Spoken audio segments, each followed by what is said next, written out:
Os anjos do Senhor se acampam ao redor daqueles que o temem e os livra. Tudo posso naquele que me fortalece. Entrega teu caminho ao Senhor, confia nele, o mais ele fará. O Senhor é o meu pastor, nada me faltará. Muito bom dia. Com esses pensamentos sagrados da Bíblia, nós começamos mais um dia. Nós temos um Supremo Pastor, nós temos um Deus que está ao nosso lado em todo e qualquer momento. O maior desejo do nosso coração é um dia vermos o céu se abrir, encontrarmos com o nosso Salvador Jesus Cristo e vivermos com Ele por toda a eternidade.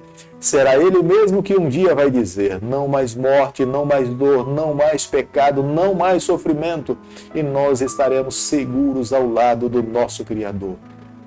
Todos os dias nesse canal nós estudamos um capítulo da Palavra de Deus. E nessa manhã vou convidar você a ter nas mãos a Palavra de Deus no livro de João, capítulo 8, o versículo 1 e o versículo 2. Jesus, entretanto, foi para o Monte das Oliveiras. De madrugada, voltou novamente para o templo, e todo o povo ia ter com ele, assentado, os ensinava. Nós precisamos a cada dia conhecermos mais o Senhor. Na verdade, nessa vida nós conhecemos muita coisa, coisas que não têm valor, coisas que não vão nos levar a lugar nenhum, mas muitas vezes nós não dedicamos tempo suficiente para conhecermos aquilo que de fato é relevante, é importante para a nossa caminhada. Os apóstolos sabiam muito pouco sobre Jesus, mas conheciam a Jesus Cristo. Nós muitas vezes julgamos saber muitas coisas a respeito de Jesus, mas o conhecemos muito pouco. Não adianta estudarmos muito sobre Jesus Cristo, discursarmos muito sobre Ele, se nós não desenvolvermos um relacionamento pessoal com Jesus Cristo, conhecê-lo pessoalmente. Quando passarmos pelas lutas, termos a certeza que Ele está ao nosso lado, entregar a nossa vida sem reservas nas mãos desse Jesus Cristo. Foi isso que Ele veio fazer aqui nessa terra, é isso que Ele veio nos ensinar. Ele espera que todos os seus filhos que vivam nesse mundo, vivam nesse nível de confiança na sua pessoa. No versículo 3 do capítulo que nós estamos estudando nessa manhã, nós nos deparamos com os líderes daquela época tentando pegar Jesus em alguma falha, tentando induzi-lo a algum erro, e trazem diante de Jesus uma mulher que eles mesmos falaram que ela tinha sido apanhada em flagrante adultério.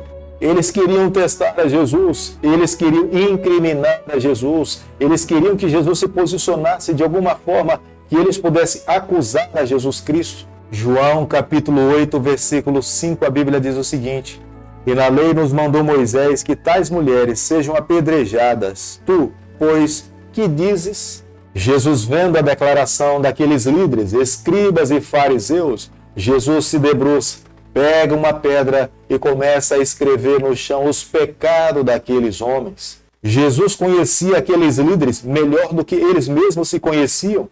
E Jesus começa a escrever no chão os pecados de cada um deles. Jesus conseguia ler os seus corações. Jesus conheceu os seus próprios pecados. Jesus sabia que muitos homens que estavam ali poderiam ter se envolvido com aquela própria mulher que eles estavam condenando. Como nós podemos observar no versículo 7, Jesus, depois de escrever no chão os pecados de todos aqueles que tentavam incriminar aquela mulher, ele faz uma pergunta célebre: quem estiver sem pecado, seja esse o primeiro a tirar a primeira pedra. Todos aqueles homens sabiam que eram pecadores, todos eles eram conhecidos pela sociedade. Se eles jogassem alguma pedra naquela mulher, eles mesmos estariam se condenando diante da grande multidão. É por isso que cada um deles, diante da pessoa de Jesus e daquela multidão, sutilmente, cada um deles vai saindo sorrateiramente. Vemos no versículo 10, depois de Jesus ter escrito no chão, Jesus levanta a sua cabeça e ele não consegue mais se deparar com aquelas pessoas que estavam acusando aquela mulher que tinha se envolvido de uma forma ilícita. E ele então pergunta para ela: onde é que estão os teus acusadores? E ela responde: não ficou ninguém, Senhor. E ele então agora se volta para ela: vai e não peques mais. Com essa ação de Jesus, ele não estava sendo conivente com o pecado daquela mulher adúltera. Pelo contrário, Jesus sabia que pecado é pecado, e é por isso que ele veio aqui a essa terra. Ele sabia perfeitamente que o preço do pecado era tão caro que custaria a sua própria vida. Mas Jesus sabia que ele era a solução para o problema do pecado. Todas as pessoas que estivessem envolvidas no pecado, os seres humanos não tinham o direito de acusá-las, porque todas elas eram filhos de um único Pai. Mas essas pessoas deveriam conduzir os pecadores a Jesus Cristo, porque em Jesus ele traria a cura, ele traria o perdão, ele traria a salvação. O mesmo Cristo que perdoou aquela mulher que estava sendo acusada pelos líderes daquela época, é o mesmo Cristo que se voltou para ela e falou: vai e não peques mais. O pensamento de Deus para cada um de nós é que, se porventura nós nos envolvermos nos nossos pecados, nós precisamos abrir o nosso coração, confessar ao Senhor, arrependermos das nossas falhas, mas a proposta do céu para a nossa vida é que nós nunca mais nos envolvamos no pecado. Mas se porventura cairmos, nós encontraremos em Jesus Cristo o nosso advogado, o nosso intercessor, que nos limpa de todo pecado e nos garante a vitória. Todo pecador precisa com muita clareza saber para onde é que ele tem que correr quando ele se envolve com o pecado. Não adianta um pecador, nesse momento, correr na direção de um amigo para abrir o seu coração, esperando que esse amigo possa lhe limpar de todo o pecado que ele tenha se envolvido na vida. Não é uma autoridade eclesiástica que resolve o nosso problema do pecado. Somente Jesus Cristo pode trazer alívio e a solução para o problema do pecado na vida de um ser humano. João capítulo 8, versículo 12, a Bíblia diz o seguinte: de novo lhe falava Jesus, dizendo: eu sou a luz do mundo. A quem me segue não andará nas trevas, pelo contrário, terá a luz da vida. Jesus veio iluminar a nossa vida. Jesus veio nos mostrar o caminho. Jesus veio nos dizer como é que um pecador pode um dia encontrar a vida eterna. Por mais que alguém nesse mundo seja acusado e condenado por alguém, Jesus veio nos mostrar que a luz, a saída, a esperança, a salvação nos seus ensinamentos. A sua morte na cruz do Calvário nos mostra que o preço do pecado foi muito alto, mas Jesus conseguiu pagar. Jesus atribui a todos aqueles que crêem nele a sua vitória. Nós não conseguimos, longe de Jesus Cristo, alcançarmos a vitória, mas o nosso Deus, ele nos justifica. É um presente que nós não conseguimos comprar, mas gratuitamente ele nos oferece para que nós possamos um dia estarmos ao lado dele e vivermos eternamente. Jamais a salvação poderá ser uma conquista pelas nossas próprias obras. Jamais a salvação será resultado do esforço humano. A salvação é uma obra exclusiva do nosso Deus. Nós só conseguimos alcançar essa graça sobre a nossa vida se nós crermos em Jesus. Aquele que deposita a sua fé nas mãos do Senhor, um dia na eternidade, nós olharemos para trás e reconheceremos e daremos glórias a Deus, porque o privilégio de estarmos na eternidade é exclusivamente do nosso Salvador Jesus. Querido amigo, o evangelista João se empenha em revelar para nós e para aquela geração quem verdadeiramente era Jesus, o que nós precisamos fazer a cada dia para recebermos a salvação. No capítulo 3 do livro de João, o primeiro discurso que o evangelista mostra para nós, ele nos fala que nós precisamos passar pelo novo nascimento.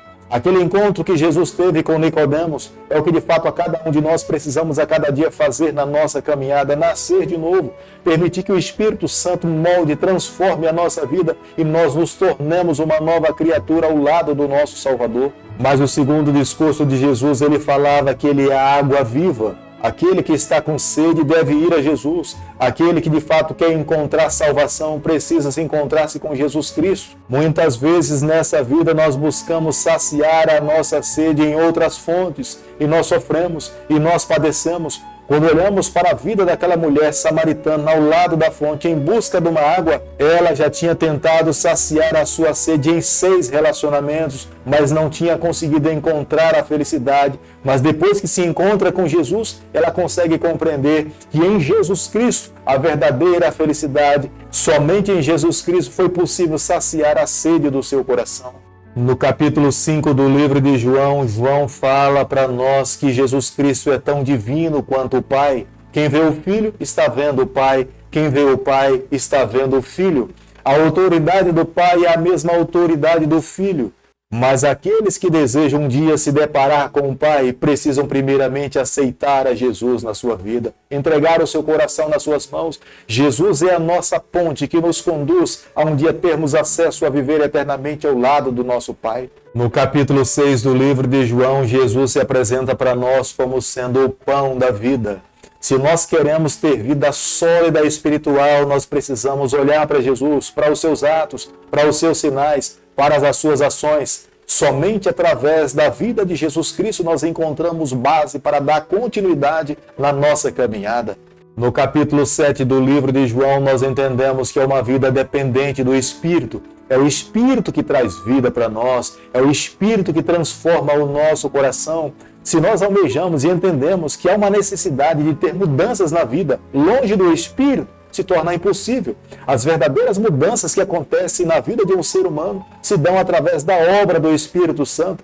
Se alguém precisa vencer as tentações ou pecado, só conseguirá vencer através da pessoa do Espírito Santo. E no capítulo que nós estamos estudando nessa manhã, nós vemos Jesus é a luz do mundo. Ele veio do céu para iluminar a nossa vida. Nós não podemos colocar essa luz embaixo da mesa. Nós temos que levantar essa luz no mais alto possível para que ele ilumine toda a nossa casa e ilumine o mundo inteiro. Deus espera que eu e você possamos propagar essa luz por onde nós passarmos. Nós somos uma luz menor. Nós somos cristãos, nós levamos em nossa vida o nome do nosso Salvador. Aonde nós formos, nós precisamos testemunhar dessa verdade, porque Deus espera que nós vivamos dessa forma. Querido Pai, em Tuas mãos nessa manhã nós nos colocamos, queremos viver exclusivamente para o Senhor. Toma o nosso coração, abençoe a nossa caminhada, é o nosso pedido e a nossa oração, e nós fazemos em nome de Jesus. Que o Senhor te abençoe e te guarde. Ele faça resplandecer o seu rosto sobre você, que Ele tenha misericórdia de você, que sobre você nessa manhã Ele levante seu rosto e conceda a sua paz em nome de Jesus. Amém.